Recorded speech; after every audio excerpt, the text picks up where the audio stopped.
Halo semuanya, selamat datang di video pembelajaran hari ini.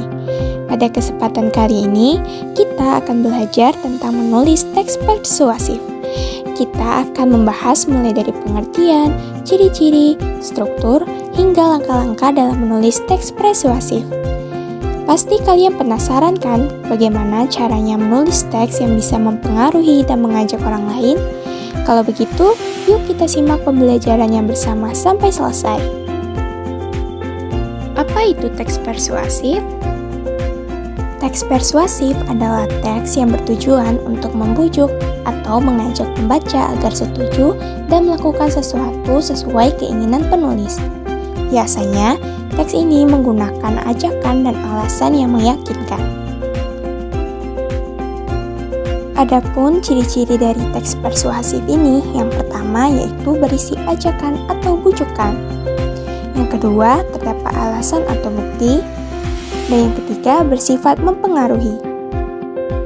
Lalu, apa saja struktur dari teks persuasif?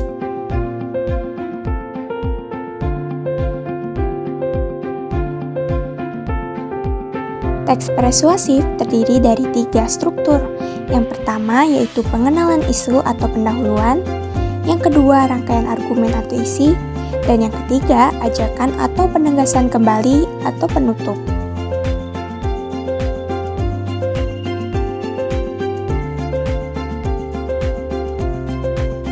Selanjutnya kita akan membahas mengenai langkah-langkah menulis teks persuasif.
Nah, setelah menyimak contoh cerita fantasi berjudul Pensil Ajaib tadi, selanjutnya kita akan membahas struktur yang terdapat di dalam cerita fantasi Pensil Ajaib.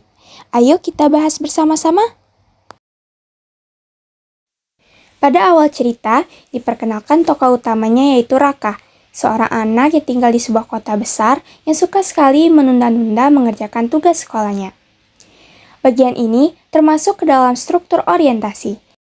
Karena pada bagian ini mengenalkan tokoh utamanya yaitu Raka, dan menjelaskan kebiasaan buruknya yaitu suka menunda mengerjakan tugas sekolah, serta memberikan gambaran masalah awal yang ia hadapi, yaitu nilai buruk karena terburu-buru dalam mengerjakan tugas sekolah. Pada bagian selanjutnya, diceritakan bahwa Raka menemukan sebuah pensil ajaib di gudang. Pensil tersebut bisa membuat waktu terasa melambat saat ia menggunakannya untuk menulis atau menggambar. Raka mulai mengandalkan pensil ajaib tersebut untuk mengerjakan setiap tugasnya. Namun suatu hari pensil itu menghilang. Nah, bagian ini termasuk ke dalam komplikasi. Karena pada bagian ini menunjukkan perubahan pada Raka saat menggunakan pensil ajaib dan menyajikan konflik utama dalam cerita, yaitu saat pensil ajaib tersebut menghilang. Pada bagian selanjutnya, diceritakan bahwa Raka mulai menyadari bahwa selama ia menggunakan pensil itu, ia belajar satu hal. Ketika ia memulai sesuatu tepat waktu dan fokus, ia tidak merasa waktu berlalu terlalu cepat. Dan sejak hari itu, Raka tidak lagi menunda-nunda mengerjakan tugas sekolahnya dan selalu menyelesaikannya tepat waktu. Nah, bagian ini termasuk ke dalam resolusi. Karena pada bagian ini terdapat penyelesaian masalah atau konflik yang dihadapi oleh tokoh di dalam cerita, yaitu menyelesaikan konflik dengan pembelajaran bagi Raka. Dan menyampaikan pesan moral bahwa mengelola waktu dengan baik lebih penting daripada mengandalkan sesuatu dari luar seperti pensil ajaib.